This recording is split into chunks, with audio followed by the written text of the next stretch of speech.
afternoon. I would first like to thank Amelia and the Education Alliance for allowing me to share some words with you today. I must say that when I found out I would be sharing this stage with Bob Huggins, a man I watched from the roof way up in the stands from the WVU Coliseum as a student, and Pat Getty, the president of an organization that invests in people and empowers them to be successful, a surreal nervousness took over me. But I'm here today to share a message with you about preparing our people for the future. Our people are the students working diligently to achieve their goals, the employees that work hard every day to make your company successful, the volunteers who constantly put others first, the people, no matter their background or skill, who make our state of West Virginia a home among the hills. From an educator's perspective, there is a lot of knowledge and skills that our students must master in order to prepare them for their life after high school. But before we can focus on that, we must prepare them as people. Yes, curriculum and skills are important, but above all else, we must develop these children today to be the people of tomorrow. So what exactly does that look like? The first thing we must do is prepare them to be fearless. Now, I wish I could say I came up with this, but quite frankly, I borrowed this from my friend and 2018 National Teacher of the Year, Mandy Manning. Mandy stated, "Be fearless, be kind, and build relationships rather than fences." And while she said this to a group of educators, there is a lot to pull out of this for our students. By definition, fear is an unpleasant emotion caused by the belief that someone or something is dangerous, likely to cause pain, or is a threat. Think about some of the things you fear. Spiders, storms, the dark. Some of you may even have the #1 fear of public speaking. But think about the fears of our children. Will I ever fit in? What if I don't succeed? Some of them even have the fear of a parent or a guardian.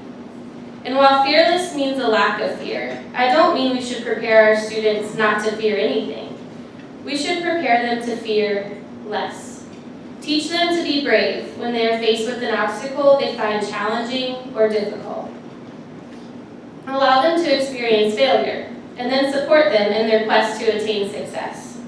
Simply help prepare them for navigating through their life journey by being there in times of need.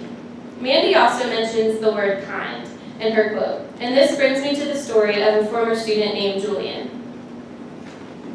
I had Julian during his junior year at Washington High School in my greenhouse production class, and every day he would enter my room with a beaming smile and some sort of corny joke he just had to tell me. Julian has autism, one of my many students I have had over the years, and like every year, I was worried about how my students would react with him and his occasional outbursts, off-topic conversations. But like every year, I don't know why I even bothered to worry. You see, what I've found over the years is that students are very accepting of each other, especially within the walls of a classroom. I know bullying is a hot topic in education right now, but I feel like we don't hear enough of the good that happens within our classroom walls. Every year, students open up their hearts to not only my students with autism, but to each other, and it truly is a joy to see them working together. They use kind words and do seemingly small acts that can completely change how their classmate is feeling that day. Julian graduated from Washington High School and currently works at our local Walmart. And it never fails, every time I go there, he can find me while he's sweeping the floor and just bugs me and tells me some corny joke about what's been going on lately in his life. This is just one small example of the fearless, kind-hearted students I see every day in my classroom. And if we want our students to be prepared for life after high school, they must fear less. Next, we must prepare our students for relationships with people. Earlier this year, former First Lady Barbara Bush passed away and was laid to rest in Houston, Texas. She brought a plain-spoken, grandmotherly style to Washington and was known for her humor and work on literacy. The clip I'm about to show you features the words from a commencement speech that Mrs. Bush delivered at Wellesley College in Massachusetts. I think it is only fitting that we hear from this beloved woman on the importance of developing relationships with people. Are not irrevocable. Choices do come back. And as you set off from Wellesley, I hope that many of you will consider making 3 very special choices. The first is to believe in something larger than yourself, to get involved in some of the big ideas of our time. I chose literacy because I honestly believe that if more people could read, write, and comprehend, we would be that much closer to solving so many of the problems that plague our nation and our society. And early on, I made another choice, which I hope you'll make as well.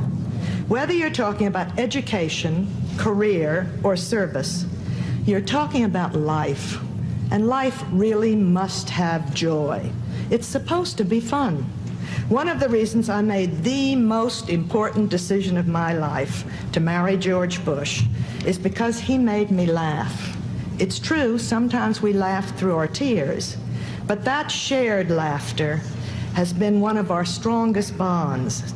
Find the joy in life, because as Ferris Bueller said on his day off, life moves pretty fast, and you don't stop and look around once in a while, you're gonna miss it.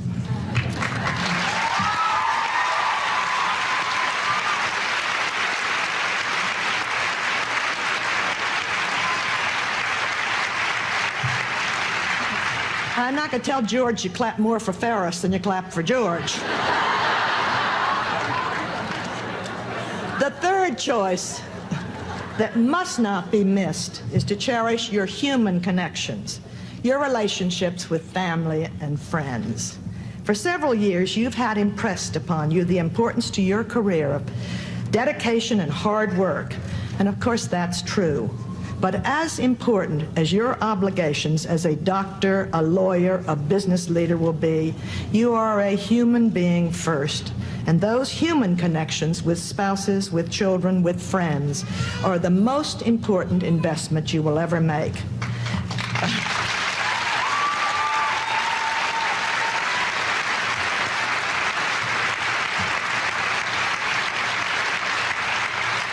At the end of your life, you will never regret not having passed one more test, winning one more verdict, or not closing one more deal.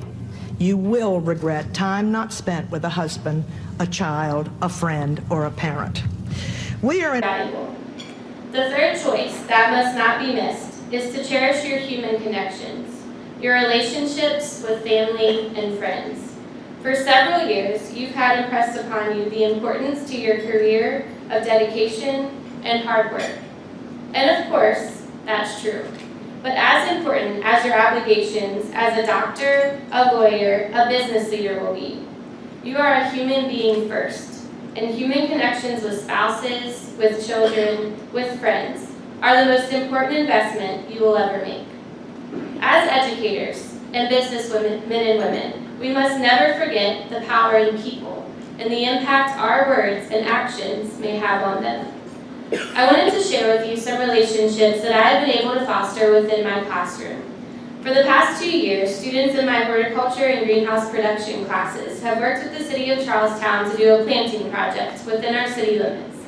My students met with the city manager, assessed his needs and the budget provided, and then ordered and grew the necessary plants to complete the planting project. They then took a day from school and went to the city and put their plan into action. They worked in groups with the city employee, and by the end of the day, all of the planting sites had been completed. This activity draws media attention, several of my students get interviewed, and they always have a meaningful work experiences with adults within our community outside of their teachers. Not only that, but they take ownership in the work that they do, and every time they drive through Charlestown, they have an overwhelming sense of pride and accomplishment in the work that they have done. My absolute favorite activity to do with my students is a peer-taught lesson. When possible, I pair up one of my classes with a special education class in our building. They meet at least once a month, and my students prepare a lesson and then teach it to the special education class in small groups. We usually center these lessons around the greenhouse so that the students are able to take something home at the end of the year. Again, every year we do this. I am amazed at how accepting my students are of each other. Every year, I see students step up and shed the coat of nothingness that maybe they've been doing and help their classmates. The amount of growth I see in students socially and emotionally during this process is truly awe-inspiring, and I look forward to that day every month. And while I'm speaking to a room of adults, we must also not forget the importance of relationships with each other. I am blessed to be a part of several organizations and groups of people who push me every day to better myself and grow as a person.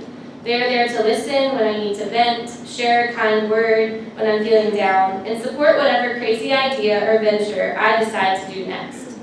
Not only do our young people need people like this in our lives, but we need them too. We all lead busy lives filled with school functions, family activities, social events, work obligations, and it's very easy to get bogged down in life. Just don't forget the importance of connection and developing those relationships with the people around you.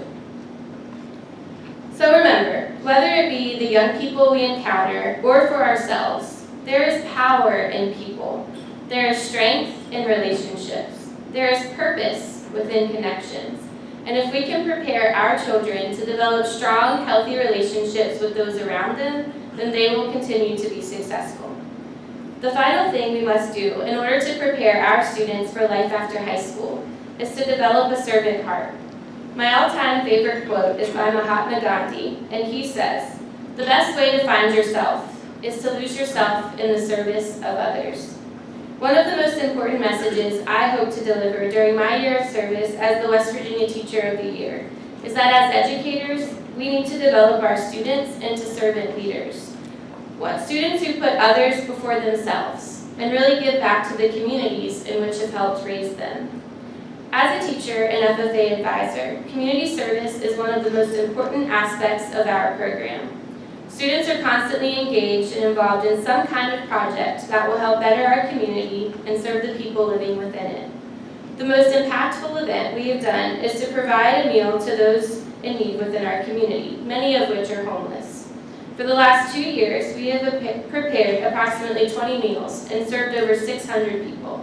Our students plan a meal, go to the store and purchase the items, cook the food in our church kitchen, and then serve the meals buffet style to the participants that evening. The students who have participated have told me that they look at these people differently now. When they see them on the street, they aren't afraid to go up to them and say hello, and most of them know them by their first name. They look forward to this event every month, and they have realized how thankful they are for the things that they have. Now, I'm not trying to say that you need to plan a community service event every month, because I know our busy schedules, and we may not have time for that. But we must expose our young people to situations that are different than ours. We must provide them the opportunity to walk in someone else's shoes. We must help them lose themselves in the service of others, because it will change their life forever. In closing, we're going to do an activity that may force you a little bit out of your comfort zone, but may give you may be pivotal to you and give you a nudge in developing your servant heart and helping you to recognize a connected relationship that you may have with someone. I want you to think about someone who fits into one of these 3 categories. Someone who has given you a word of encouragement or inspiration in a time when you really needed it. Someone who did a seemingly small task that had a large impact on your life. Or someone you know who may be going through a tough time or needs some words of encouragement. Once you have this person in your mind, I want you to take one of the blank cards which are in the center of your table, and most of them are colored, and I want you to write to them. Tell them thanks, or simply give them some inspiration. Okay, and if you don't have enough, just let us know, but there should be enough at your table. So you're going to take one of the blank cards, there is an envelope, and you're going to write a note to someone that fits into one of these 3 categories. I'm going to give you about 3 minutes to work on that.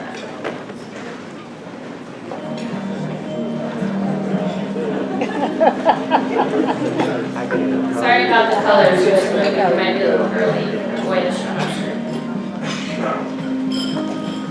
It's taken me how many years since I wrote my last, real letter?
Okay, that's our timer. So if you didn't finish, you'll have time in just a second to finish it. As our time ends, I encourage you to actually deliver these cards to the person you wrote them to, whether that is in person or through the mail, and there are envelopes on your tables. I will leave you with this. As we look to preparing our students for life after high school, we must remember to prepare them to be kind to one another and fear less, to seek out opportunities to develop strong, connected relationships with people, and develop a servant heart that gives back to those around them. I would like to thank you for your time today, and I hope that you never forget the power in our people. Thank you.